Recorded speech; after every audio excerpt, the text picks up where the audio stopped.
everybody. Hello. Happy New Comic Book Day. Almost happy Free Comic Book Day. We're going to be changing things up a little bit this week. Like we had said in our post, there wasn't a whole lot of Marvel stuff this week, and we figured we'd throw in a couple of different things and see what sticks. So, let me get comfortable here. Before we get going, let's swap over here. There we are. Okay. So, as always, we'd like to thank Ashley over at 204 Comics. I was just over there today, had a bit of a chat with him, and he supplies our books for us, and he gives us our deals with our pull boxes, right? We talk about those every week. American cover price and minus 10% even on that. So that's if you have at least 3 recurring titles for your pull boxes. So that's a pretty sweet deal. And that's on any books for your pull box or any books off his new comic shelf. And we always like to thank Justin always too. He's one of our buddies here, and he's opening up a comic shop just, I think, Saturday. So we hope that goes well for him.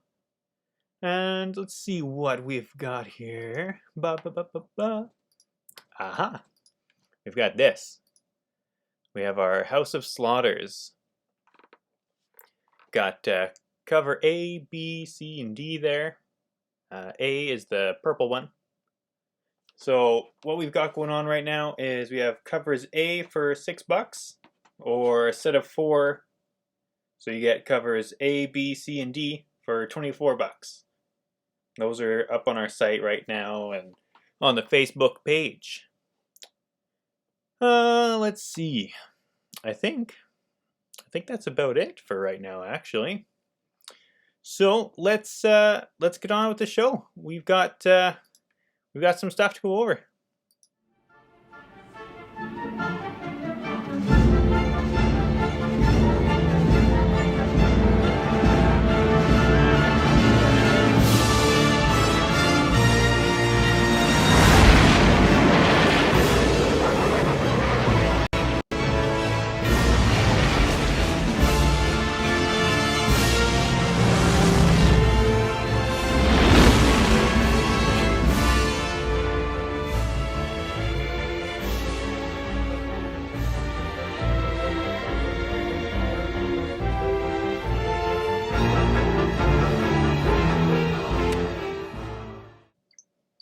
Alrighty, there we are.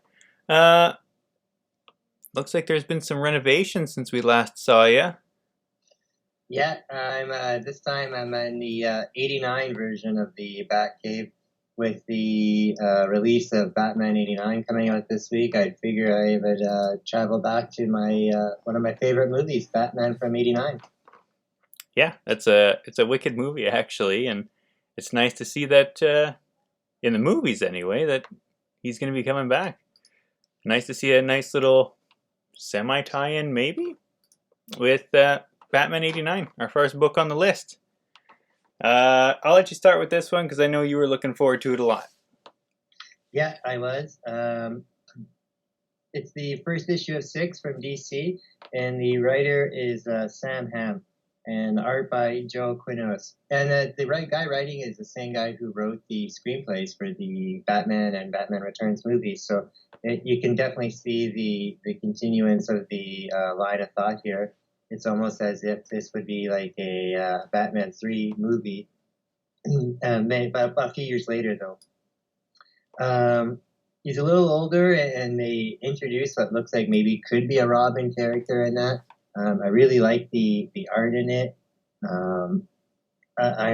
It wasn't much of a story because it was kind of short, but I hope with the 6 issues they do introduce a few new people. It looks like there's definitely going to be a Two-Face coming with Harvey Dent in that. But I like the art in the book as well too, because it made it feel like it was a movie adaptation, and just kind of like it was for the first 2 books or the first 2 movies when it came out. So yeah, I really liked it, and I'm looking forward to more.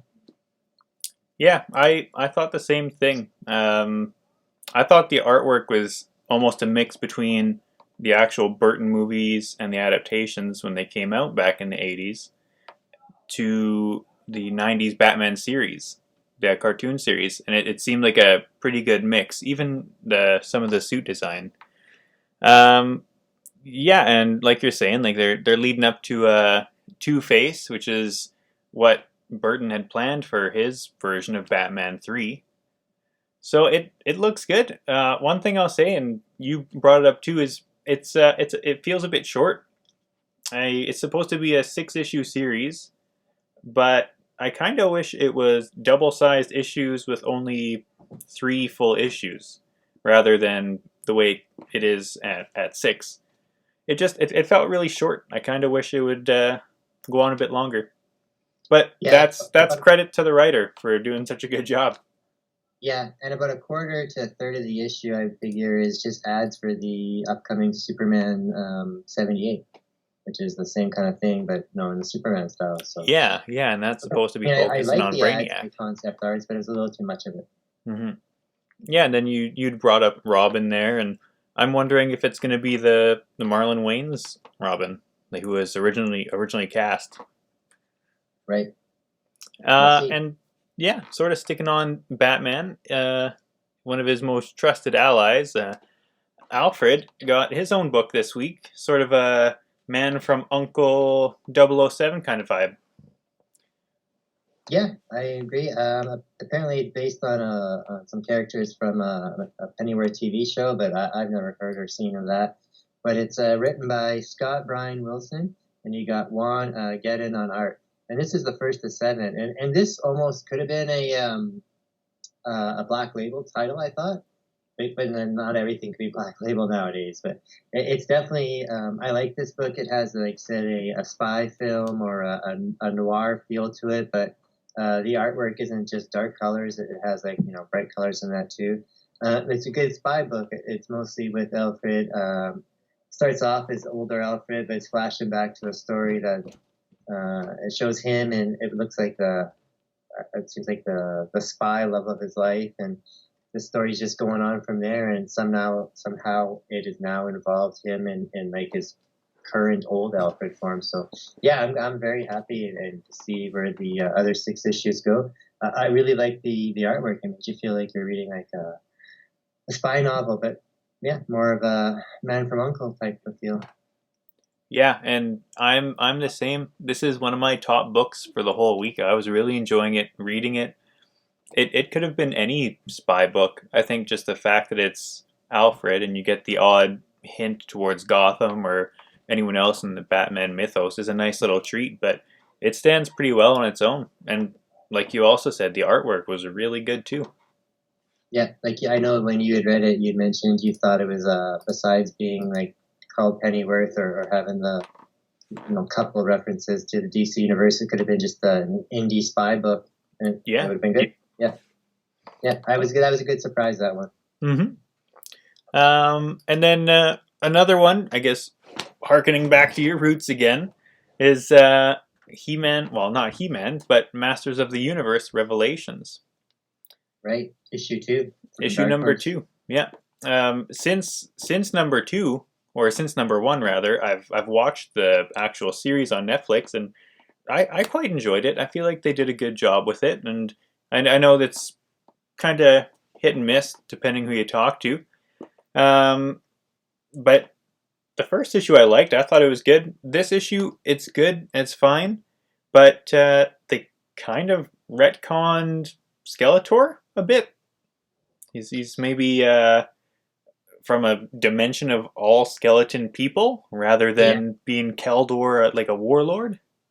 It's almost like it's when you get to the end of the issue, it's almost like, well, is this almost like a throwaway issue there? Because, like you said, Skeletor does have a bit of an origin story there, but it's none of the origin story we've ever heard. Mm-hmm. And at the end there, they kind of joke that you're just bullshitting me. That's not really your origin. He's like, oh yeah, whatever. I got you, I guess. But yeah, it's good. It's still written by Kevin Smith and Rob David, the guys that are did the animated series, the new one, and I watched it too, and it was alright. I'm really still enjoying the art here from Mindy Lee. Hmm. Like I said, Skeleton does kind of do an origin story about him, and it's no origin story we've ever seen. It's almost kind of silly and It almost hokey in reminds that. me of Joker, how he's got multiple, and you're not sure which one to believe. Right, yeah, and he's being cheesy in that, but there's some good stuff, and there's some good background comedy going on, like some of the underlings, just those talking amongst each other, doing like a big group meeting and stuff like that. So yeah, I think it's still good. I Hmm. enjoy the cover B, which was another Senko-ish cover.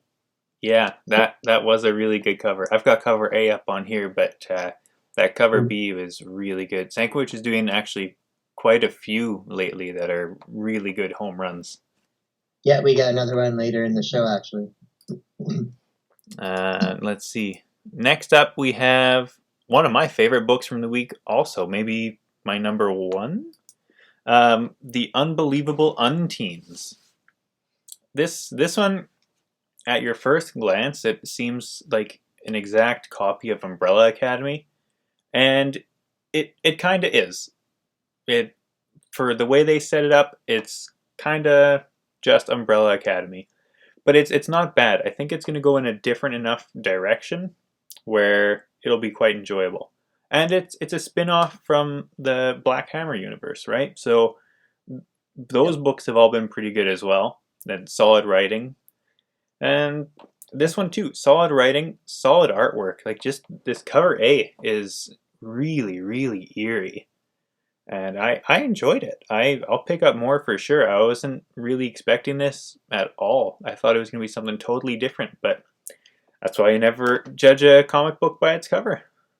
Yeah, I really like this too. I had pre-ordered it before anyone else even heard of it, and I think a lot of places maybe didn't order it, or if they did, they ordered it very low. It's from Dark Horse, and it's written by Jeff Lemire, and he writes all those characters for the Dark Hammer universe. That's his universe, and he has signed, I think, contracts with people to develop this stuff into stuff, but I don't think it's been slow going. And yeah, the art was awesome here too. You got Tyler Cook on the inside. So, like Tyler was kind of mentioning, it is kind of a familiar story at first. It does feel very kind of Umbrella Academy like. But sticking with our what if theme here, it's like, what if the Umbrella Academy couldn't remember them being kid heroes? And what happens is you have a lady here who writes a comic book about the unbelievable unteens, and she actually was their member there and just can't remember it. And then one of them does approach her about it, and she doesn't remember it at all. But now she's slowly all these stuff she's developing for the comic is actually stories that happen. So Mm-hmm. yeah, I want to read more too. It's actually kind of cool. It does have a little bit different vibe from the Umbrella Academy type of stuff, but I think it's supposed to kind of have that familiar feeling because the lady is writing a comic book. But again, we'll see how it goes. So yeah, it was really good. Yeah, it was a decent change. Um, this next one we've got here, I didn't like. I thought I was going to. I like the look of the cover here. It's a Campisi the Dragon Incident, and it's an aftershock book, which shocked me that I didn't enjoy it because I think I've enjoyed most of aftershock stuff from the last at least 6 months. They've put out some really solid hits, and I know they have even more coming. So this one for me, it was just a bit of a miss. I couldn't even really finish it. It didn't draw me in. Yeah, which I find strange because I love this book. I had pre-ordered this one quite a few months ago. I thought it was a funny story in that, but again, it's from Aftershock, and you got James Patrick writing, and he did something else recently, and I can't remember what it was, but we really liked it, but I can't remember. And you got Marco Locotti doing the art, and that's what Tyler didn't like about it. He didn't like the art in it. He said it just didn't grab him or anything like that. And for myself, this is actually my pick of the week. I love this book. Um, it's kind of like skinny and sketchy lines and solid primary colors. Almost, I would say, almost like a Hellboy type, but no, very bright, no, not dark. And it's funny. You got a guy named Sonny who's he's like a mob fixer for a local area. It's almost like a Get Shorty type of role. And there's a dragon that flies into the area, and he's tasked to he wants to take out the dragon and stuff like that, get rid of this problem. But you find out that this area hundreds of years ago or thousands of years ago, it used to, have all kinds of dragons in it, and the people there used to have a truce with them, and then they just broke the truce and wiped it all out. So now this one dragon seems to be want to take revenge on someone's lineage that's somewhere in this town here. So I'm not sure exactly where it's going to go, but I thought it was awesome and funny, and I think this could totally be turned into a movie or a TV show eventually. So I think Tyler just got turned off by the art, but it's a great, funny book, and I'm ready. My expectations were met. I'm happy to see more of it. Yeah. Another one that sort of came out of nowhere, for myself at least, was DC's Hardware. Season 1. Kind of another type thing they're doing with like Static, and even with Batman Adventures Continues, they're doing it sort of in seasons, just doing limited runs, and if it does well, they give it another.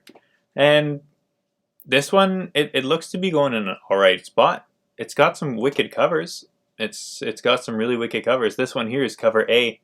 But I know there's one, it almost looks like they were trying to draw War Machine and realized, crap, I'm not doing War Machine. I think that's cover B or cover C. I thought C. at first too, because that's the other cover B Sankovic that we saw this week.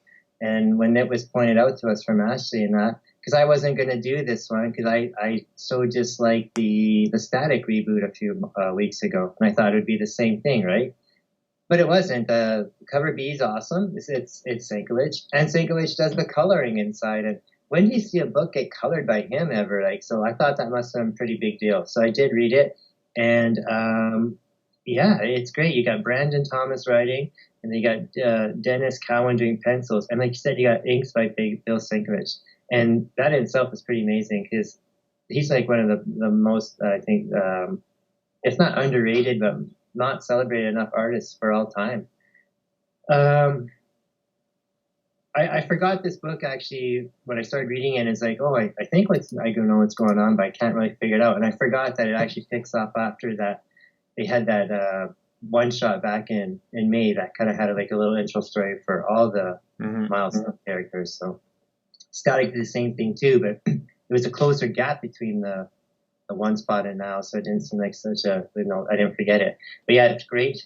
I like it. It does. I thought the same thing too. This seems a lot like War Machine, but I think it's going to be a little bit more different, more grittier, a little bit more less military-like, and more just he's mad and he wants to go back after everybody now that's kind of pissed him off, or kind of they blamed him for all this stuff that's going on. And so yeah, I want to follow up more on it because I didn't read Hardware or Hardwire when it was first Hardware when it first came out.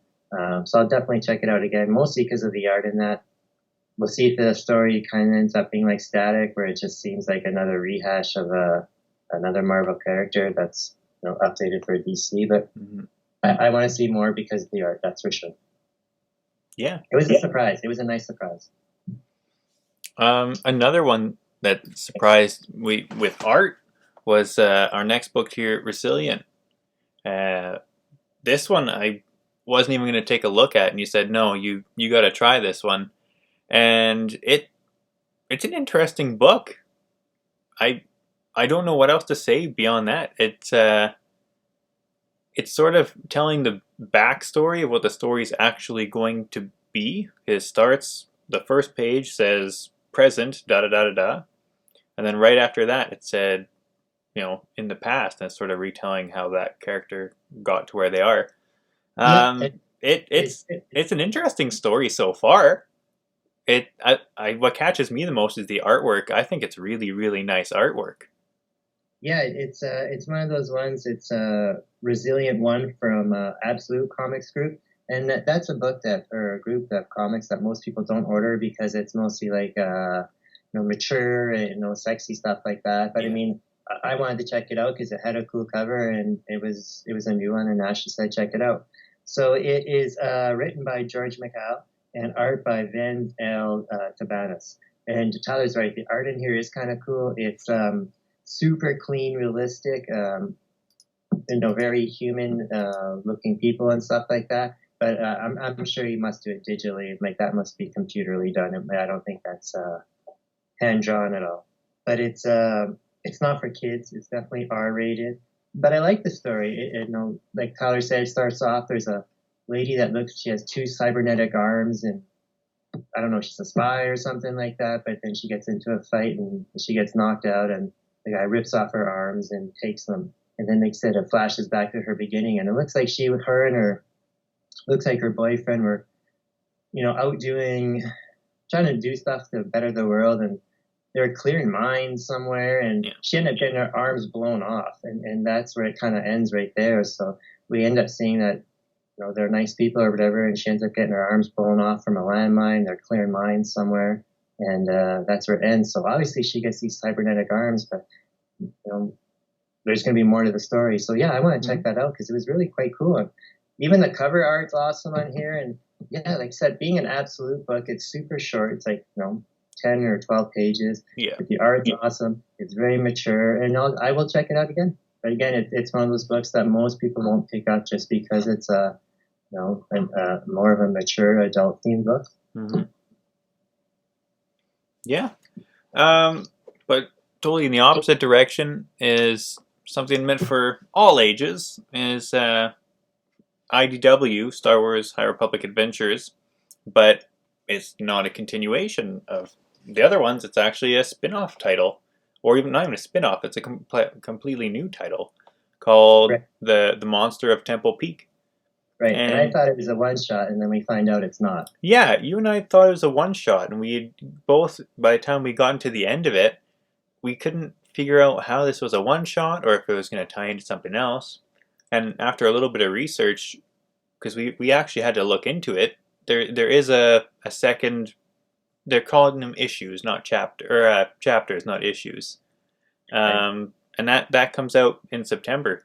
But I hadn't seen that on any FOCs or anything, not even advanced.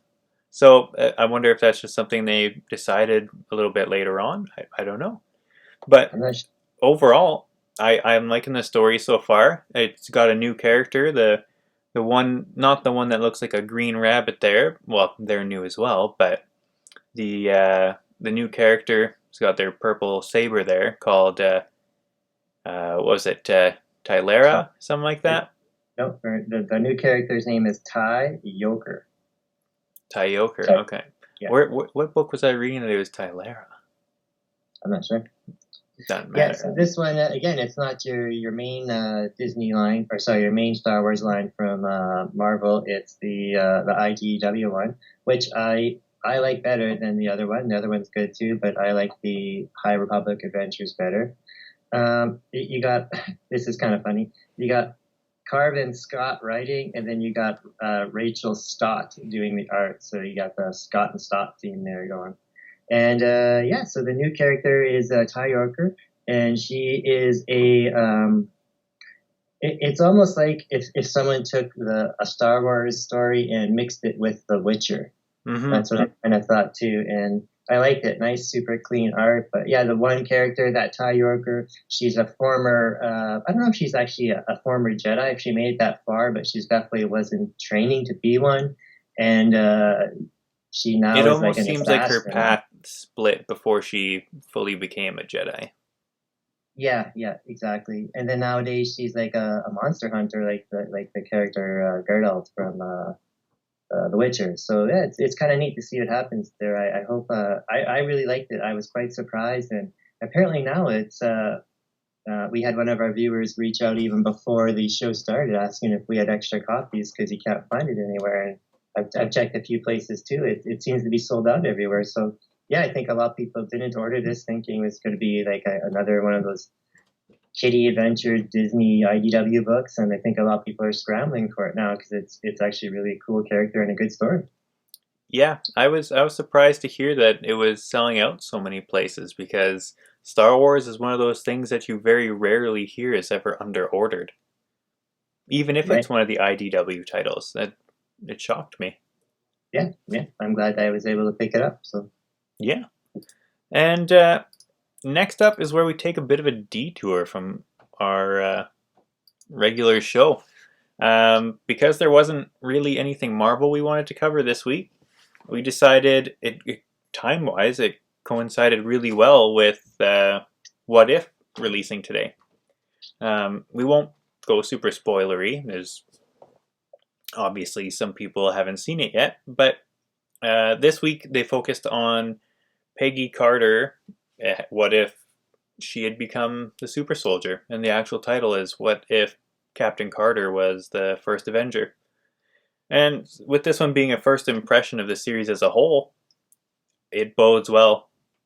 I don't know if some people would have been turned off because of it being animated or whatever. I'm sure most people were checking it out regardless, but if you weren't going to, you definitely should. The art style is really, really, really clean, like a comic book come to life. Almost reminds me something like that digital Spider-Man show back 2002, 2003, somewhere around there, the one from MTV. And you even get most of the voiced cast back. You get Haley Atwell as Sharon Carter. You get even smaller characters like Stanley Tucci back as Dr. Erskine for all of 2 seconds before he dies. And there's everyone. Sebastian Stan back as Bucky. It shocked me how many people were really coming back. And the people that didn't come back, the voice actors for them, sound pretty spot on. And even you can't tell if it's Chris Evans or not playing Steve Rogers. And I'm pretty sure he didn't come back. But if it's not him, which I don't think it is, he sounds a lot like him. I thought everybody came back for the roles for this. I thought that's one of the things that Disney Plus had set out to do, was make sure everybody came back for their roles in this. But I mean, I could be wrong, but why would he turn it down? But yeah, I enjoyed it on Disney Plus, the What If series. I thought, I wish it could be a little bit longer. It seems like it went by pretty fast, but I think that's just being a little greedy. Yeah, and the animation style in there was awesome. It's sometimes you can't tell if it's live action, or sometimes you can't tell if it's animation. And I thought all afternoon after watching that show, what was that movie that was out a few years ago with Keanu Reeves? That was the same type of thing too. I think it's called like Dark Scanners or something like that. I can't remember, but it was the same type of thing too. It's like you could tell it was shot originally, then animated over. So this one kind of had that similar feel to it. It's like it was animated, but it was definitely very, very like lifelike and flesh felt. So yeah, I'm looking forward to the rest of those for sure. Yeah, and I mean, everyone loves the What If comics. I don't think I've ever met a person that hasn't. And the show is going to do that, and I think it's going to set out with each episode. I don't think there's really going to be a miss. No, I don't think so either. And then we're switching up again a little bit with, we're not really going to be doing any more reviews past this point, but sort of a heads up, keep your eye out for Free Comic Book Day, which is Saturday. Or start Saturday. These are just going to be some of the ones that we picked that we're interested in, and who knows, might be a bit of a key going forward. In the last few years, you've seen quite a few of Free Comic Book Day books jump up to being worth a shiny penny. And yeah, especially in the hobby crazy days that we have now, where almost everything becomes collectible on any kind of news. So yeah, these are some books that definitely have some first appearances, or just some like some minor keys and stuff like that. But again, just some books that we want to point out that are things that you might just pass up, or some stores might not have because they just picked up, like, Batman or Spider-Man. They might not have picked up some of the different stuff. So yeah, let's start off with the list. Yeah, first up is called Enter the House of Slaughter. So this one, the two of us can't figure out what exactly it is. We know it's an introduction to the House of Slaughter, and that's all the description really gives so far. Not sure if it's going to be a small preview, or if it's going to be a whole bunch of independent material, or what. But it's an introduction to the House of Slaughter, and that's all we know so far. So that's a decent little intro, I guess, for it. Yeah, I think a lot of people are going to get that one too, just because, well, that's Tinian and the whole something killing the children universe is blown up like crazy now. Mm-hmm. So especially with the pardon me, especially with the news this week that he's going to be leaving DC to concentrate on those four and more of his own stuff. So Yeah, he's gonna finish up what he's got with DC. Was he doing Batman? I think Joker, and yeah, then Nice House on the Lake, and I think there's one more too. Maybe it's just the three. I thought there was four, but yeah. I digress. Um, we'll see. We're always talking about Tinian, so this is one you probably don't want to miss if you intend to pick up a nice straight run of House of Slaughter. Goes really well with our bundle we've got right now too. Yeah, I agree. um, next up is High Republic Adventures. Most of these we thought were going to be reprints of issue number 1 or whatever. And that doesn't seem to be the case, because this one is actually a prelude to High Republic Adventures number 1. So it's completely new material. So this will be one I'm picking up for sure, just as a Star Wars fan. And I think a lot of people too will maybe have to jump on this now too, because seeing what happened with that book that we just reviewed, that people didn't pick it up and now it's hot. I think a lot of people are going to have to think the same thing too about this. So yeah, I think even if you're debating it, still pick it up. Yeah. And who knows? Maybe it's going to be a under-ordered one too. Them thinking it was a reprint, but I don't know. This next one, I threw this one in here just for fun because as a kid I always liked reading R.L. Stine, so it's kind of neat to see him getting an actual comic. This one just R.L. Stine Just Beyond, and this one's just a preview for the actual comic series starting up. Yeah, and apparently they're going to be developing it for Disney Plus as well too. So another thing that they're going to be again kind of cross promoting. So it should be good because Disney doesn't want to put their money into stuff that's not. Mm-hmm. Yeah, I'd forgotten that too. That it's a Disney Plus series they're going to be doing. Yeah. Next up is Batman, and this one I put up not so much for the content in it. It does have a preview and a first look for that Fear State that's coming up, and then that new Batman or I Am Batman story that's I think just came out today actually. Number 0 did. Number 0, yeah. But why I wanted to put it on here, and I thought it was something maybe a little bit more odd for a free comic day book, is there's ratios for it, like variants, which is this one, just your standard whatever, right? And then there's a 1 in 100 that is a virgin, so just the artwork, no words or nothing on it. And there's a 1 in 500 even, and that one is the same artwork. It's a virgin as well, but it's foil, and the cover's foil. There's a few of the free comic book days that have stuff like that, and I don't really like that idea. That to me kind of goes against the whole free comic book day idea. But I know, I guess that's one way for the retailers to recoup their money, because it costs them money to get all this stuff. So I guess that's one way to recoup their money. But again, that's just one more ratio book that someone who might want to try and hunt down, that's going to be automatically like sky high prices. So I mean, I guess if you get it, you're going to pay the price. But I don't agree with that. But again, I understand why they're doing it. It's so with the amount of free comic book day stuff that is out there now, it costs the stores a lot of money. So yeah. So that was just one that we thought was interesting, just having ratios.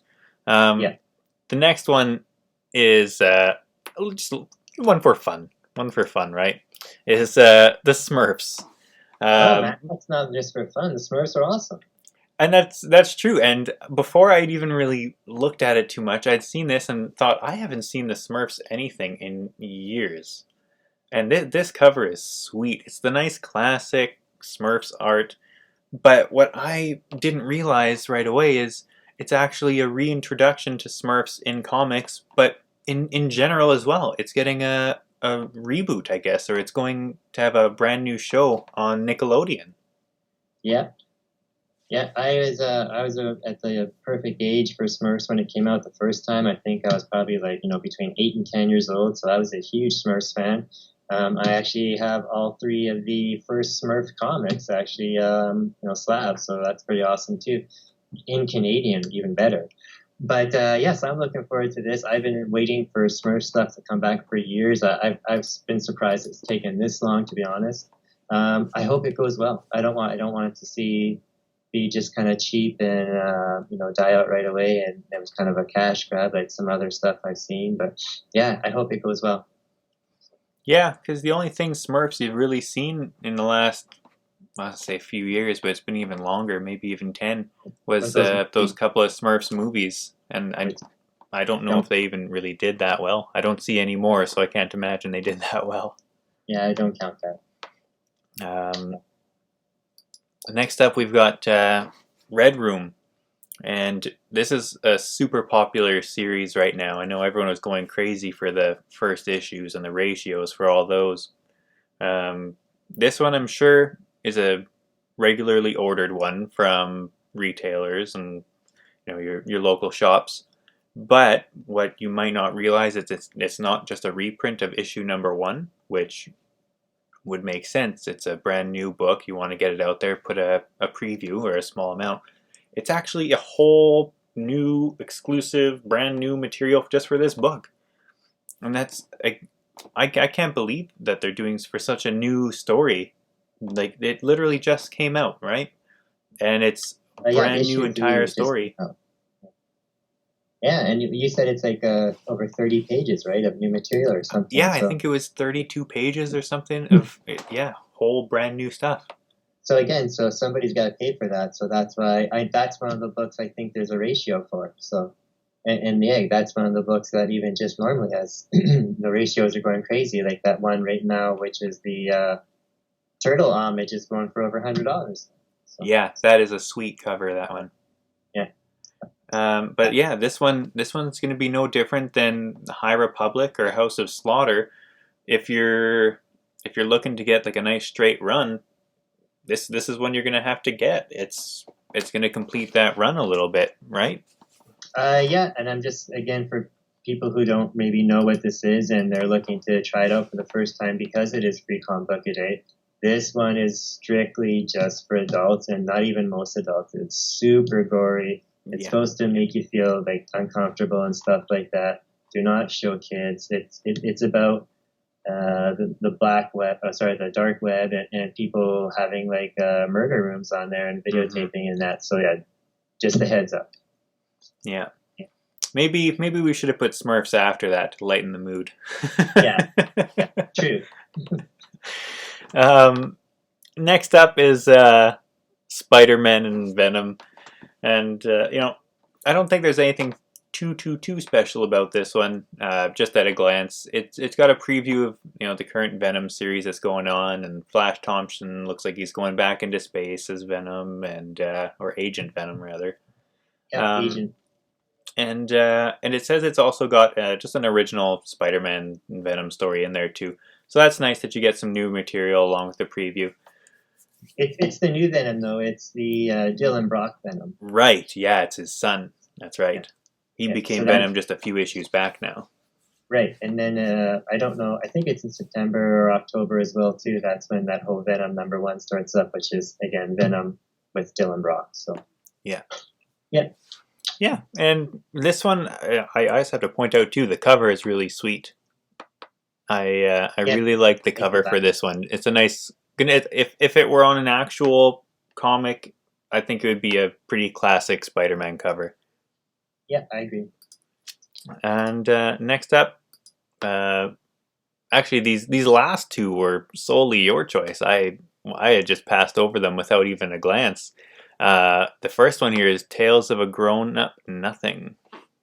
Yeah, that I just threw in there because it said it was for mature audiences, and it just looks like it's about a normal person and them being a grown up. And I don't know if it's supposed to be funny or not, but I just thought it looked something different, and that's what we're all about, trying something new. And again, that's the kind of thing that might bring in someone else completely different, someone coming in that doesn't want to see Ninja Turtles or a murder room kind of stuff. They want to see like something real, and this would be it. So yeah, I'm curious to see that. It could be something funny like Sex in the City or something, because it definitely says mature themes. So Yeah, and see, I hadn't really looked at it at all, and I thought it was going to be like one of their Scholastics ones. I know one they have is that alligator one that we saw on there.